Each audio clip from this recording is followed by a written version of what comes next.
తెస్సలోనికీయులకు రాసిన మొదటి పత్రిక 5వ అధ్యాయం. తెస్సలోనికీయులకు రాసిన మొదటి పత్రిక 5వ అధ్యాయం 23వ వచనం అందరం కలిసి చూద్దాం. సమాధానకర్తయగు దేవుడే మిమ్మును సంపూర్ణంగా పరిశుద్ధపరచుగాక, మీ ఆత్మయు జీవమును శరీరమును మన ప్రభువైన యేసుక్రీస్తు రాకడయందు నిందారహితముగాను సంపూర్ణముగాను ఉండునట్లు కాపాడబడునుగాక. వీడరా ఈ చదువుబడిన వాక్య భాగంలో ఈ సంవత్సరం మనకు సార్వత్రిక సంఘమునకు ఇచ్చిన వాగ్దానం, సమాధానకర్తయగు దేవుడే మిమ్మను సంపూర్ణంగా పరిశుద్ధపరచుగాక. ఈ చదివినటువంటి వాక్య భాగంలో మనుషుల్లో ఎవరు కూడాను పరిపూర్ణులు కారు అని చెప్పబడింది. ప్రభువైన యేసుక్రీస్తు వారు ఆయన వద్దకు పరిగెత్తుకొని వచ్చినటువంటి ధనవంతుడైనటువంటి యవనస్తుని మత్తయి సువార్త 19వ అధ్యాయం 21, 22 వచనాల్లో, నీవు పరిపూర్ణుడగుటకు కోరిన ఎడల నీకున్నటువంటి ధనమును పేదలకు ఇచ్చి నన్ను వచ్చి వెంబడించుము అని ప్రభు చెప్పగానే ఇక్కడ అతడు దుఃఖపడుచు వ్యసనపడుచు వెళ్ళిపోయినట్లుగా చూస్తాం. మనిషి పరిపూర్ణతకు నడిపించబడడానికి ఇక్కడ ఈ లోకంలో అనేక రకాలైనటువంటి కారణాలు ఉంటూ ఉన్నట్లుగా చూస్తాం. ఇక్కడ ఈ ధనవంతుడు ఏడుస్తూ దుఃఖపడుతూ వెళ్ళిపోవడానికి కారణం ఏంటంటే, తిమోతికి రాసిన మొదటి పత్రిక 6వ అధ్యాయం 9, 10 వచనాల్లో మనం చదివితే వీరు అక్కడ అడ్డుపడినది, అతడు ప్రభు యొద్దకు రాకుండా అడ్డుపడినది ఏది అంటే ఇహ సంబంధమైనటువంటి ధనమే ఆ మనుషునికి అడ్డుపడినట్లుగా చూస్తాం. తిమోతికి రాసిన మొదటి పత్రిక 6వ అధ్యాయం 9, 10 వచనాల్లో వ్రాయబడినటువంటి మాట, ధనాపేక్ష సమస్త కీడులకు మూలము, ఆ ధనము శోధనలోను ఉరిలోను అవివేకమైన హానికరమైన దురాశలలో పడి నష్టము కలుగజేయును అని రాయబడి ఉన్నది. కాబట్టి మీరు ఇక్కడ మనుషుడు దేవుని దగ్గరకు రావడానికి లేక పరిపూర్ణతకు నడిపించబడడానికి ఇక్కడ సమాధానకర్తయగు దేవుడే మిమ్మును సంపూర్ణంగా పరిశుద్ధపరచుగాక. కాబట్టి మీరు లోకమంతటి ఎడల దేవుడు కలిగి ఉన్నటువంటి ఉద్దేశం, అపోస్తలుడైన పౌలు కొలస్సీయులకు రాస్తూ 1వ అధ్యాయం 19, 20 వచనాల్లో ఈ లోకము ఎడల దేవుడు చేయ తలంచినటువంటి కార్యం, లోకాన్ని తనతో ఏ రీతిగా సమాధానపరుచుకోవాలో ఇక్కడ పౌలు వివరిస్తూ ఉన్నట్లుగా చూస్తాం. చూడండి, ఆయన యందు సర్వ సంపూర్ణత నివసింపవలెననియు ఆయన శిలువ రక్తము చేత సంధి చేసి ఆయన ద్వారా సమస్తమును, అవి భూలోకమందున్నవైనను పరలోకమందున్నవైనను వాటినన్నిటినీ ఆయన ద్వారా తనతో సమాధాన పరుచుకొనవలని తండ్రి అభిష్టమాయను. ఇక్కడ లోకమంతటిని తనతో సమాధాన పరుచుకొనుటకు దేవునికి ఇష్టమైనట్లుగా వ్రాయబడి ఉన్నది. అంటే ఇప్పుడు సమాధానకర్తకు దేవుడే అన్న మాట మనం గమనించినప్పుడు లోకమంతా కూడాను దేవునితో అసమాధానంగా ఉన్న పరిస్థితిని చూస్తాం. లోకములో ఉన్నవైను అవి ఏవైనప్పటికీ కూడాను ఆయన శిలువ రక్తము ద్వారా తనతో సమాధాన పరుచుకొనుటకు అనే మాట చూస్తాం. అంటే ఇప్పుడు లోకమంతా దేవుని ఎడల ఎట్లా ఉన్నదంటే అసమాధాన స్థితిలోనే ఉన్నట్లుగా చూస్తాం. మనం అప్పుడప్పుడు ప్రార్థన కూడికల్లో సమాధానం దయచేయని ప్రార్థనలు చేయడం మనం చూస్తాం. ఇక్కడ సమాధానం దయచేయము అని ప్రార్థించేటప్పుడు ఆ సమాధానం మనుషునికి ఎట్లా వస్తుంది, సమాధానం లేని జీవితం మనుషునికి ఎట్లా ఉంటుంది అనేది కొన్ని విషయాలు చూస్తాం. లోకమంతా కూడాను దేవునితో అసమాధానంగా ఉండుటకు మొదటి మూల కారణం, మనుషుని జీవితంలో సమాధానం లేనటువంటి అనుభవం కలిగి ఉండడానికి మొదటి కారణం. చూడండి, ఇక్కడ కొలస్సీలకు రాసిన పత్రిక 1వ అధ్యాయం 21వ వచనం. మరియు గతకాలమందు దేవునికి దూరస్తులను, ఇక్కడ మొదటిదిగా దేవునికి మనుషునికి మధ్య అసమాధానం ఏర్పడడానికి ఇక్కడ మొదటిదిగా చెప్పబడిన మాట, మునుపు మీరు దేవునికి దూరస్తులు. ఇప్పుడు మనుషుడు దేవునికి దూరం అయిపోవడానికి కారణం ఏమిటంటే, మనుషుని యొక్క హృదయాంతరంగం యొక్క స్థితి దేవుని ఎడల ఎలాంటి అనుభవం ఉన్నది అని దైవ గ్రంథం పరిశీలిస్తే, దేవునితోనే తనను తాను సమానునుగా చేసుకోవాలనేటువంటి ఆశ మనుషుడు కలిగి ఉన్నట్లుగా చూస్తాం. ఆదికాండం 3వ అధ్యాయం 24వ వచనంలో ఆదామును దేవుడు ఏదేను తోట నుండి వెళ్ళగొట్టడానికి గల కారణం, మునుపు దూరస్తులైన మీరు. ఇప్పుడు ఆదాము దేవునికి దూరం అయిపోవడానికి కారణం ఏమిటంటే, దేవుని ఆజ్ఞను అతిక్రమించడమే దానికి మూల కారణంగా చూస్తాం. ఆదికాండం 2వ అధ్యాయం 17వ వచనంలో దేవుడు ఇచ్చినటువంటి ఆజ్ఞను ఆదాము అతిక్రమించుట ద్వారా దేవుడు ఆదామును ఏదేను తోట నుండి వెళ్ళగొట్టినట్లుగా వ్రాయబడి ఉన్నది. కాబట్టి మీరు ఇక్కడ మునుపు దూరస్తులు అనే మాట చూస్తాం. ఆ తర్వాత యోహాను రాసిన మొదటి పత్రిక 4వ అధ్యాయం 8వ వచనంలో దేవుని ప్రేమ లేనివాడు దేవుని ఎరుగనివాడు అని రాయబడు. దేవుని ఎరగనటువంటి వాడు, దేవుని ప్రేమింపలేనటువంటి వాడు దేవునికి దూరస్తుడవుతాడు అని రాయబడింది. అంటే అర్థం ఏంటి? యోహాను సువార్త 14వ అధ్యాయం 23వ వచనంలో ప్రభువైన యేసుక్రీస్తు వారు చెప్పినటువంటి మాట, నన్ను ప్రేమించువాడు నా ఆజ్ఞలను గైకొనును. ఇప్పుడు ఆదాము దేవుని ప్రేమ లేనటువంటి వాడైన కారణం చేత దేవుని ఆజ్ఞను అతిక్రమించుట ద్వారా దేవుడు ఆదామును ఏదేను తోట నుండి వెళ్ళగొట్టినట్లుగా వ్రాయబడి ఉండదు. కనుకనే ప్రభువైన యేసుక్రీస్తు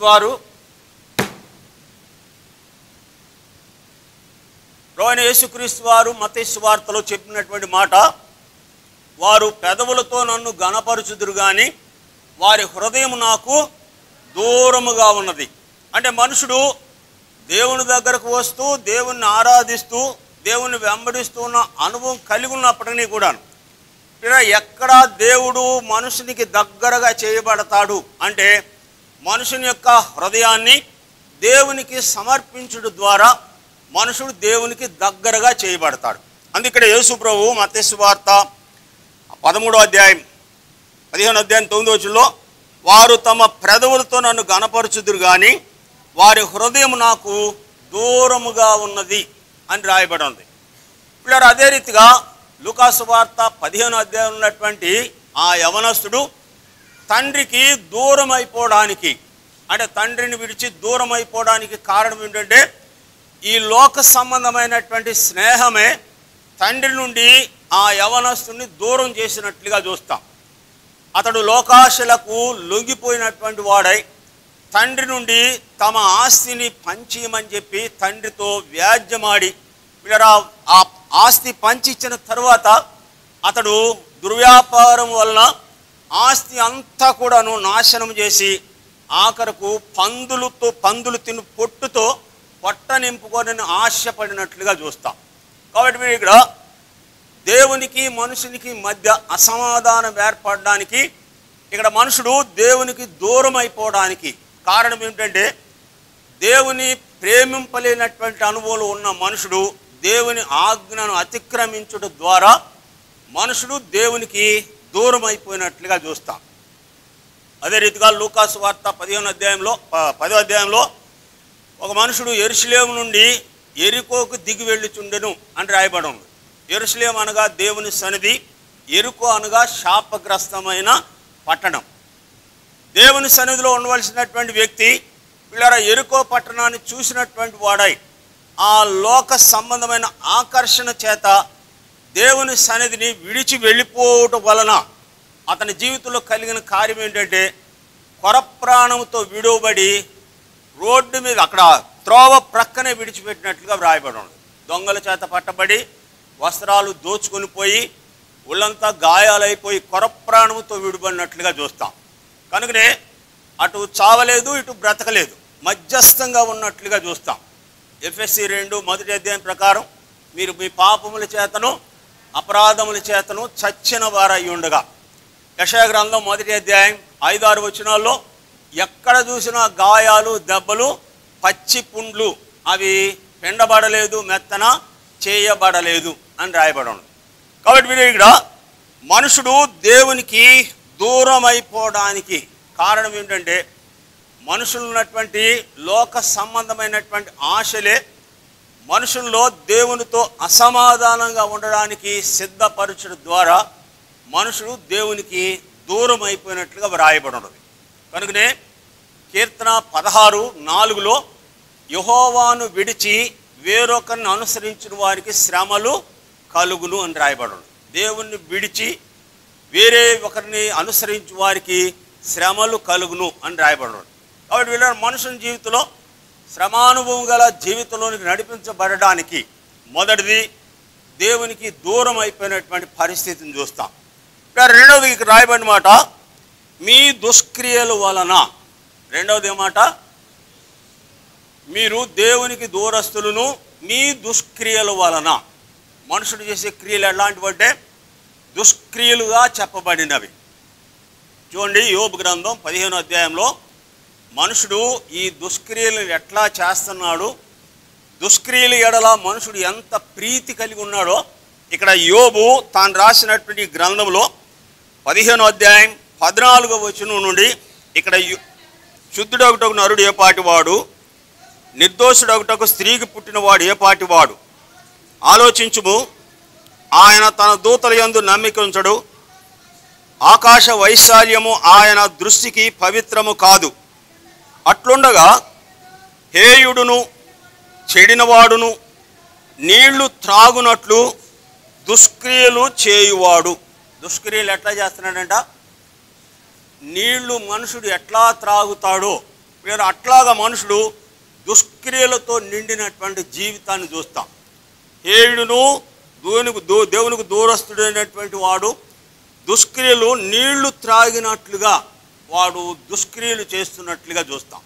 కనుకనే దేవుడు తన సన్నిధికి వస్తున్నటువంటి ప్రజలను ఉద్దేశించి యెషయా గ్రంథం 1వ అధ్యాయం 16వ వచనంలో మీ దుష్క్రియలు నాకు కనబడకుండా తొలగించుడి అని దేవుడు మనుషులను హెచ్చరించినట్లుగా చూస్తాం. అంటే దుష్క్రియలతో నిండుకున్నటువంటి వాడై దేవుని సన్నిధికి వస్తున్నటువంటి వ్యక్తులను 12వ అధ్యాయంలో నా సన్నిధిని కనబడవాలని మీరు వచ్చుచున్నారే, నా ఆవరణము త్రొక్కుటకు మిమ్మును రమ్మన్నది ఎవడు అని దేవుడు ప్రశ్నించినట్లుగా చూస్తాం.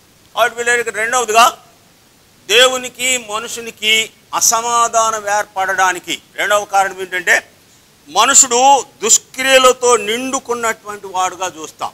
అంటే దుష్క్రియలు అంటే ఎలా ఉంటుందంటే ఇశ్రాయేల్ పరిపాలించినటువంటి 21 రాజులు పిల్లరా ఏ రాజు కూడాను మంచి క్రియలు చేసిన వాడుగా లేడు. సౌలు 2 సంవత్సరాలు తప్ప అతడు పరిపాలించినటువంటి 40 సంవత్సరాల కాలంలో 2 సంవత్సరాలు తప్ప తర్వాత సౌలు తర్వాత వచ్చినటువంటి రాజులందరూ కూడాను పిల్లరా దుష్క్రియలతో నిండుకొని జీవించినటువంటి వారై ఉన్నట్లుగా దైవ గ్రంథంలో చూస్తాం. చూడండి, మొదటి రాజుల గ్రంథం 16వ అధ్యాయంలో ఒక రాజును గురించి వ్రాయబడినటువంటి మాట. మొదటి రాజుల గ్రంథం 16వ అధ్యాయం 33వ వచనం. మరియు ఆహాబు దేవతా స్తంభం ఒకటి నిలిపెను. ఈ ప్రకారము ఆహాబు తన పూర్వీకులైన ఇశ్రాయేలు రాజులందరికంటే ఎక్కువగా పాపము చేసి ఇశ్రాయేలు దేవుడైన యెహోవాకు కోపము పుట్టించెను. పితరులు అయినటువంటి రాజులందరికంటే ఎక్కువ పాపం చేసి దేవునికి కోపం పుట్టించినట్లుగా చూస్తాం. కనుకనే ఇదే మొదటి రాజుల గ్రంథం 21వ అధ్యాయం 25, 26 వచనాల్లో యెహోవా దృష్టికి తన భార్య అయిన యెజబెలు ప్రేరణ వలన యెహోవా దృష్టికి కీడు చేయ తన్ను తాను అమ్ముకొనిన ఆహాబు రాజు వంటి వాడు ఎవడనూ లేడు అని రాయబడదు. కాబట్టి ఇక్కడ మీ దుష్క్రియల వలన దేవునికి మనుషునికి అసమాధానం ఏర్పడడానికి, నాకు సమాధానం దయచేయి అనే మనుషుడు దేవునికి ప్రార్థన చేయడానికి మొదటిది దేవుని ఆజ్ఞను అతిక్రమించినటువంటి అనుభవమే దేవుడు మనుషునికి దూరం అయిపోయిన కారణం చూస్తాం. రెండవదిగా మీ దుష్క్రియల వలన మనుషుడు చేసేటువంటి దుష్క్రియలు దేవునికి మనుషునికి అసమాధానం కలుగజేసినట్లుగా చూస్తాం. మూడవదిగా గమనించినప్పుడు ఇదే కొలస్సీ పత్రిక 1వ అధ్యాయం 21వ వచనం, మీ మనసులో విరోధ భావము గలవారై ఉండగా. చూడండి, ఇక్కడ దేవుడు మనుషుల నుండి ఏం కోరుతున్నాడు అంటే మనుషుని యొక్క అంతరంగమే దేవుడు కోరుతున్నట్లుగా చూస్తాం. రోమపత్రిక 2వ అధ్యాయం 28వ వచనంలో వ్రాయుడిని ప్రకారం బాహ్యానికి యూదుడైన వాడు యూదుడు కాడు, అంతరంగమందు యూదుడైన వాడే యూదుడు అని రాయబడి ఉన్నది. కాబట్టి మీరు ఇక్కడ మీ మనసులో దేవుని ఎడల విరోధ భావము గలవారై ఉండగా, ఇజ్రాయెల్ ప్రజలందరూ కూడాను కొద్దిగా మంది దేవునికి ఇష్టలుగా ఉన్నటువంటి వారు, ఇజ్రాయెల్ ప్రజల్లో ఎక్కువ శాతం కలిగినటువంటి వారు. దేవుని ఎడల వారు ఎలాంటి మనసు కలిగి ఉన్నారంటే యెహెజ్కేలు గ్రంథం 18వ అధ్యాయం, యెహెజ్కేలు గ్రంథం 18వ అధ్యాయం 29వ వచనం గమనించండి. అయితే ఇశ్రాయేలీలు యెహోవా మార్గము న్యాయము కాదని చెప్పుచున్నారు. ఇశ్రాయేలీయులారా, నా మార్గము న్యాయమే గాని మీ మార్గము న్యాయము కాదు. ఇక్కడ ఏమంటాడు? మీ మనసులో విరోధ భావము గలవారై ఉండగా. ఇశ్రాయేలు ప్రజలు దేవుని మార్గము న్యాయము కాదు అని వాళ్ళు చెబుతున్నట్లుగా చూస్తాం. కనుకనే కోరహు కుమారులు వారు రాసినటువంటి 78వ కీర్తనలో ఇజ్రాయెల్ ప్రజలు దేవుని ఎడల ఎట్లా ఉన్నారు 19వ వచనంలో దేవునికి విరోధంగా లేచినట్లుగా వ్రాయబడి ఉంది. ఆ అరణ్యంలో దేవుడు భోజనము సిద్ధపరచగలడా అనుచు వారు దేవునికి విరోధముగా మాట్లాడిరి. కాబట్టి ఇక్కడ దేవునికి మనుషునికి మధ్య అసమాధానం ఏర్పడడానికి మూడవ కారణం ఏంటంటే మనుషుని యొక్క అంతరంగంలో దేవుని ఎడల విరోధ భావం కలిగి ఉండడమే దీనికి మూలంగా చూస్తాం. ఈ విషయమై పేతురు రాసిన మొదటి పత్రిక 5వ అధ్యాయం 9వ వచనంలో మీ విరోధి అయిన అపవాది అని రాయబడి ఉంది. దేవుని ఎడల అపవాది విరోధ భావం కలిగి ఉండగా, అంటే ఇప్పుడు ఇజ్రాయెల్ ప్రజలందరూ ఎవరు ఆధీనంలో ఉన్నారంటే అపవాది ఆధీనంలో ఉన్నట్లుగా చూస్తాం. యోహాను రాసిన మొదటి పత్రిక 5వ అధ్యాయం 19వ వచనంలో లోకమంతా దుష్టుని యందు పడి ఉన్నదని ఎరుగుదుము అని రాయబడి ఉంది. ఇప్పుడు ఆ తర్వాత ప్రభువైన యేసుక్రీస్తు వారు శాస్త్రులతో పరిచయులతో మాట్లాడేటప్పుడు యోహాను సువార్త 8వ అధ్యాయం 44వ వచనంలో మీరు మీ తండ్రి యగు అపవాది సంబంధులు, వాడు ఆది నుండి సత్యమందు నిలిచిన వాడు కాడు, మీ తండ్రి దురాశలనే మీరు నెరవేర్చగోరుదురు అని ప్రభు సెలవిచ్చినట్లుగా చూస్తాం.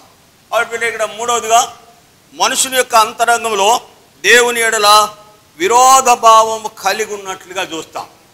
అంటే ఎట్లాగా దేవుడు మనుషునికి విరోధి అయ్యాడు అంటే ఎఫెసీ పత్రిక 2వ అధ్యాయం 2-3 వచనాల్లో ఈ లోక అధికారి అయినటువంటి సాతాను, అంధకార సంబంధమైనటువంటి అధికారిని ఆధారం చేసుకొని వానిని వెంబడించుట వలన దైవోగ్రతకు పాత్రులమయ్యుంటిమి అని రాయబడి ఉన్నది. కాబట్టి ఇక్కడ మూడవదిగా మనుషుడు దేవుని ఎడల తన మనసులో విరోధ భావం కలిగి ఉన్నట్లుగా చూస్తాం. ఇక్కడ ఇజ్రాయెల్ ప్రజలు యెహోవా మార్గం న్యాయం కాదు అని వాళ్ళు ఖచ్చితంగా చెబుతున్నారు. పిల్లల వారు దేవుని మార్గం న్యాయం కాదు అని చెప్పడంలో గల ఉద్దేశం, ఎందుకు అట్లా చెబుతున్నారు అంటే, వారి మార్గమే అన్యాయమైనది కనుక అన్యాయమైనటువంటి మార్గంలో నడుస్తూ ఆ మార్గంలో వచ్చేటువంటి కష్టాలు నష్టాలు అన్నీ అనుభవిస్తూ ఆ దేవుని మార్గమే అన్యాయము అని వాళ్ళు పలుకుతున్నట్లుగా ఈ వాక్య భాగంలో చూస్తాం. ఇక్కడ దేవుడు ఏమనంటే, నా మార్గము అన్యాయం కాదు, మీ మార్గమే అన్యాయమైనది. చూడండి, 2వ దినవృత్తాంతాల గ్రంథం 26వ అధ్యాయం. 2వ దినవృత్తాంతాల గ్రంథం 26వ అధ్యాయం 15వ వచనం చూడండి. ఆఖరిలో చూస్తాం. అతడు స్థిరపడు వరకు ఆశ్చర్యమైన సహాయము అతనికి కలిగెను. అతడు స్థిరపడిన తరువాత అతడు మనసును గర్వించి చెడిపోయెను అని రాయబడి ఉన్నది.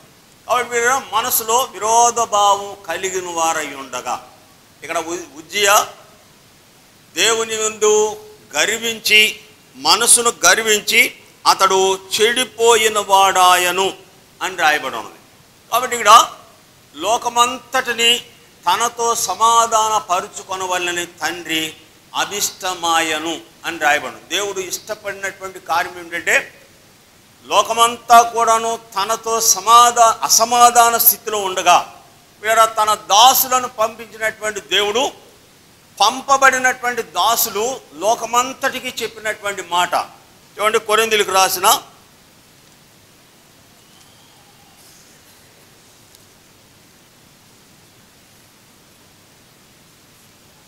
2వ పత్రిక, కొరింథీయులకు రాసిన 2వ పత్రిక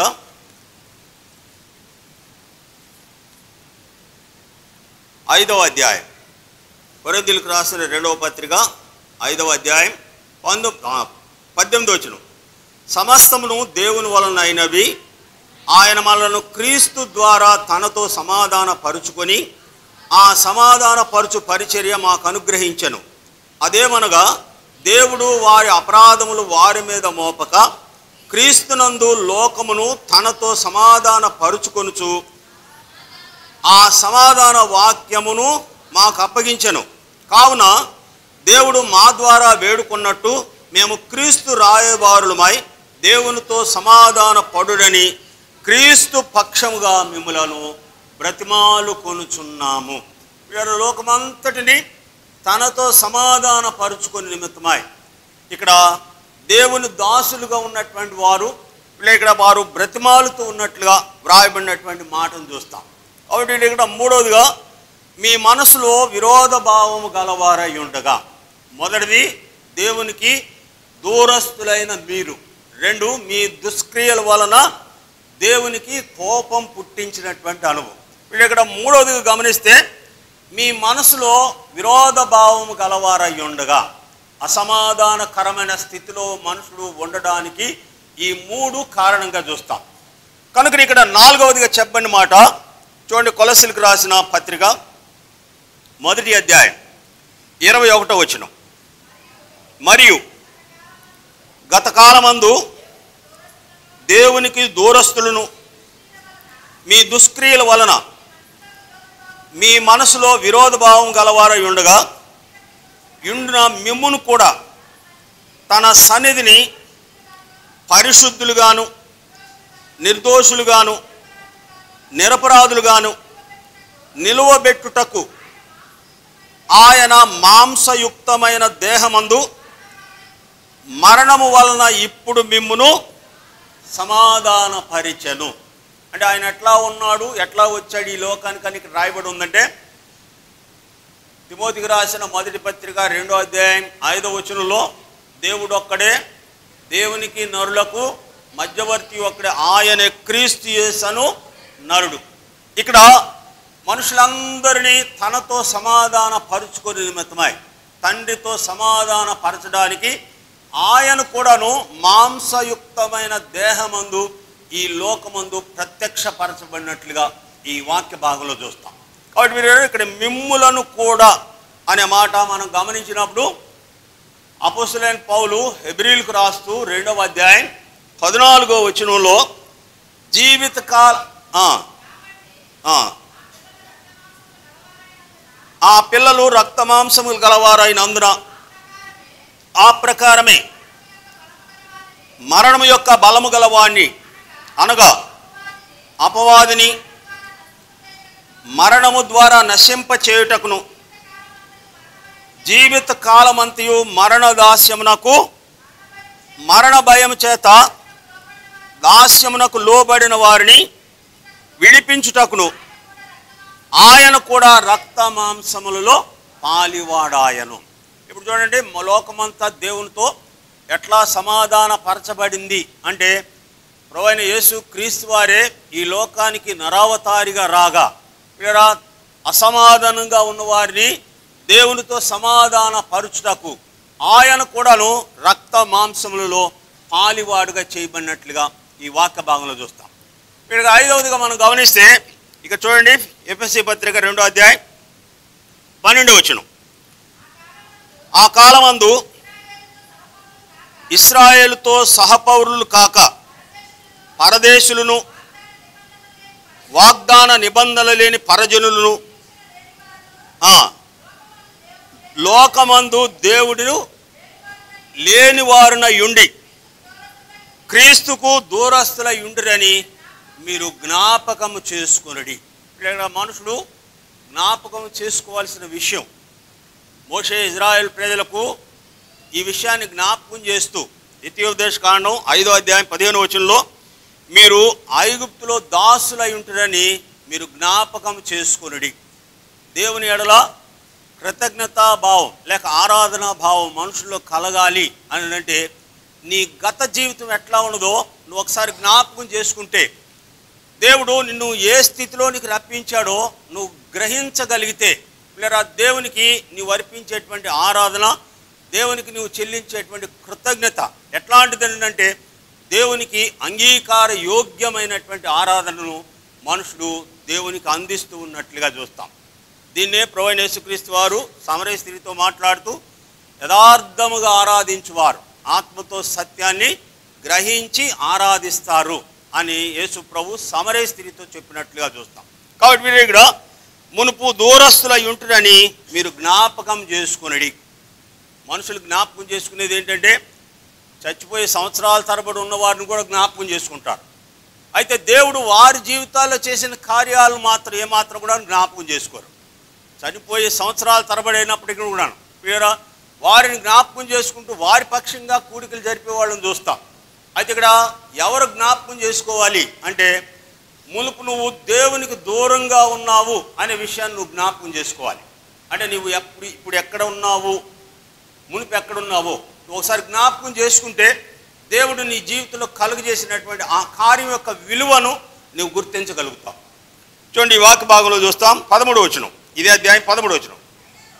అయినను మునుపు దూరస్తులైన మీరు ఇప్పుడు క్రీస్తు యేసునందు క్రీస్తు రక్తము వలన సమీపస్తులై ఉన్నారు. దేవునికి దూరం ఉన్నటువంటి నీవు దేవునితో సంపూర్ణమైనటువంటి సమాధాన పరచబడి నిమిత్తమై ఇక్కడ ప్రభువైన యేసుక్రీస్తు వారు కార్చినటువంటి ఆ రక్తమే నీకు సంపూర్ణమైనటువంటి సమాధానం అనుగ్రహించినట్లుగా ఈ వాక్య భాగంలో చూస్తాం. అదే అంటాడు, నువ్వు దూరస్తుడు అయినట్లు నువ్వు జ్ఞాపకం చేసుకొనుము. అయితే ఇప్పుడు క్రీస్తు యేసు రక్తం వలన మీరు ఆయనకు సమీపస్తులై ఉన్నారు. కనుక కీర్తనాకారుడైన దావీదు తాను రాసిన 32వ కీర్తన మొదటి 2 వచనాల్లో తన అతిక్రములకు పరిహారం నొందినవాడు ధన్యుడు, తన పాపములకు ప్రాయశ్చిత్తం నొందినవాడు ధన్యుడు, యెహోవా చేత నిర్దోషి అని ఎంచబడిన వాడు ధన్యుడు, ఆత్మలో కపటము లేనివాడు ధన్యుడు. ఆత్మలో కపటము అనేది గమనిస్తే పిల్లల పైకి మాత్రం వారు పెదవులతో ఘనపరిచిన అనుభవం కానీ ఆత్మలో ఉన్నటువంటి విషయాన్ని మనుషులు గ్రహించాలి. కాబట్టి పిల్లలకు ఆత్మలో కపటము లేనివాడు ధన్యుడు అని చెప్పబడింది. యెహోవా చేత నిర్దోషి అని ఎంచబడిన వాడు ధన్యుడు. ఎవరు దేవుడు నిర్దోషిగా ఎంచుతాడు అంటే రోమా 8 మొదటి వచనం ప్రకారం. కాబట్టి ఇప్పుడు క్రీస్తు యేసునందున్న వారికి ఏ శిక్షా విధి లేదు. అంటే యేసు రక్తము నీ మీద ఉన్నటువంటి సమస్తమైనటువంటి దోషం అంతటిని తీసివేసి నిన్ను పరిశుద్ధంగా పరిచినట్లుగా చూస్తాం. అందుకే అన్నాడు, సమాధానకర్తయగు దేవుడే మిమ్మలను సంపూర్ణంగా పరిశుద్ధపరచు గాక. సమాధానకర్తకు దేవుడు అన్నప్పుడు ఆయనతో కలిగినటువంటి ఆ అసమాధానమైన స్థితి అంతటిని తీసివేయడానికి తన సొంత కుమారుని యొక్క రక్తమే కలువరి శిలువలో కార్పించినట్లుగా చూస్తాం. ఆయన రక్తము కార్చడం ద్వారా దూరంగా ఉన్నటువంటి మనుషుడు దేవుని సన్నిధికి సమీపించినట్లుగా చూస్తాం. ఆ సమీపించినటువంటి మనుషుడు దేవుని ఎట్లా ఉండాలి చూడండి. రోమిలకు రాసిన పత్రిక 5వ అధ్యాయం, రోమపత్రిక 5వ అధ్యాయం 11వ వచనం. అంతేకాదు మన ప్రభువైన యేసుక్రీస్తు ద్వారా మనము దేవుని యందు అతిశయపడుచున్నాము. ఆయన ద్వారానే మనం ఇప్పుడు సమాధాన స్థితి పొంది ఉన్నాము. ఇదే ఎఫెసీ 2:16 ఏమంటాడంటే ఆయనే మన సమాధాన కారకుడై ఉన్నాడు అని రాయబడు. ఆయనే మన సమాధానమునకు కారకుడై ఉన్నాడు అని రాయబడు. కాబట్టి ఇక్కడ అతిశయించువాడు ఎవరిని బట్టి అతిశయించాలంటే దేవుని బట్టి అతిశయించాలి. కీర్తన 27లో 20వ కీర్తన 7వ వచనంలో దావీదు అన్నాడు, కొందరు గుర్రములను బట్టి కొందరు రథములను బట్టి అతిశయించుదురు కానీ మనమైతే మన దేవుడైన యెహోవా యందు అతిశయపడదుము. మనము చక్కగా నిలబడి ఉన్నాము, వారు నేలన పడి ఉన్నారు. నేలన పడి ఉన్నవారు ఎవరంటే పాపముల చేతను అపరాధముల చేతను చచ్చినటువంటి వారు. అలాంటి స్థితిలో ఉన్నటువంటి మనలను ఆయన లేపి చక్కగా నిలిచేటట్లుగా చేసినట్లుగా చూస్తాం. మనమైతే మన దేవుడైన యెహోవా యందు అతిశయపడదుము, మనము చక్కగా నిలుచుని ఉన్నాము అని ఇక్కడ దావీదు చెప్పినట్లుగా చూస్తాం. కాబట్టి మనకు కలిగినటువంటి అతిశయం ఏమిటంటే ప్రభువైన యేసుక్రీస్తు వారి యొక్క రక్తమే మనుషునికి అతిశయం కలుగజేస్తూ ఉన్నట్లుగా చూస్తాం. అతిశయించినటువంటి వాడు దేవుని ఏ రీతిగా ఆరాధిస్తాడో కీర్తన 18 మొదటి 2 వచనాల్లో యెహోవా నా బలమా నేను నిన్ను ప్రేమించున్నాను, యెహోవా నా శైలము నా కోట, నన్ను రక్షించువాడు, నా కేడము, నా రక్షణ శృంగము, నా ఉన్నత దుర్గము, నా దేవుడు, నేను ఆశ్రయించున్న నా దుర్గము,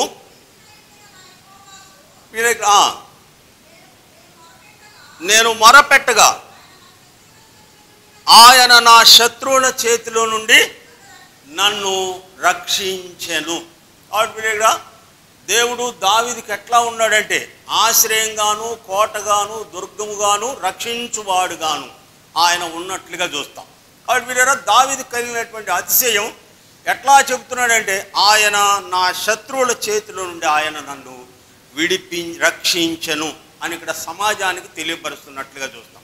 కాబట్టి ఇక్కడ దేవుడు మనకు కలుగు చేసినటువంటి సమాధానం, ఆయనతో మనం కలిగి ఉన్న శత్రుత్వం లేక అసమాధానం తీసివేసి ఆయన మనలను క్రీస్తునందు సమాధాన పరుచుకున్నటకు దేవుని ఇష్టాన్ని ప్రభువైన యేసుక్రీస్తు వారు సంపూర్ణంగా ఈ లోకంలో నెరవేర్చినట్లుగా చూస్తాం.